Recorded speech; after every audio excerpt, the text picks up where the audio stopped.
Praise the lord. Good morning. ఈ దిన దేవుని వాగ్దానము కీర్తనల గ్రంథము 91వ అధ్యాయము 12వ వచనము.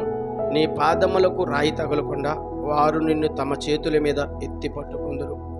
అవును ప్రియ సహోదరి సహోదరుడా, ఈ ఉదయకాల సమయంలో నీవు దేవుని ఆశ్రయించి దేవుని యందు నమ్మకముంచి ప్రయాణమవుతుండగా నీ ప్రయాణమంతటిలో దేవుడు నిన్ను కాచి కాపాడుతానని, నీ ప్రయాణంలో ఎటువంటి అననుకూలమైన పరిస్థితులు నీకు ఎదురవ్వకుండా ఆటంకపరిచే శక్తులు కానీ, అపవిత్రాత్మ అంధకార చీకటి ఏలుబడి చేసే శక్తుల ప్రభావములు కానీ నిన్ను అంటకుండా, నీ వైపు చూడకుండా దేవుడు తన దూతలకు ఆజ్ఞాపించి నీ కుడి ఎడమల వైపు తన దూతలను నిలవబెట్టి నీతో తోడుగా ఉంచుతానని, మరి నీ యొక్క పాదములకు ఎటువంటి అడ్డులు ఆటంకాలనేవి కలగకుండా, బలహీనతలు రాకుండా నీవు చేసే ప్రతి ప్రయాణాన్ని ఆశీర్వదించి నీవు ఆశించే ప్రతి ఆ యొక్క ఆశీర్వాదాన్ని నీకిచ్చి నిన్ను నడిపిస్తానని,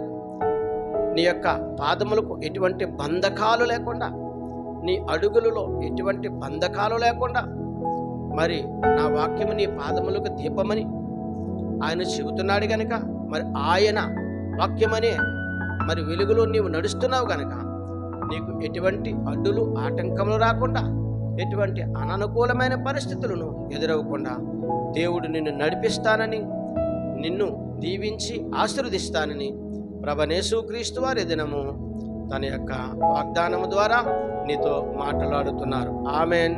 ప్రార్థన చేద్దాం.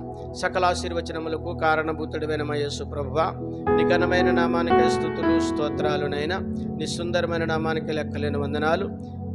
ఈ ఉదయకాల సమయంలో ఈనాటి వాగ్దానమును విన్నా, వాగ్దానమును చూచిన ప్రతి బిడ్డను దీవించండి, ఆశీర్వదించండి. వారి పాదములకు వారి పాదములు మీరు ఎత్తి పట్టుకుని నడిపించండి. యేసుక్రీస్తు పరిశుద్ధమైన నామమున అడిగి వేడుకొంచున్నాను పరమ తండ్రి. ఆమేన్.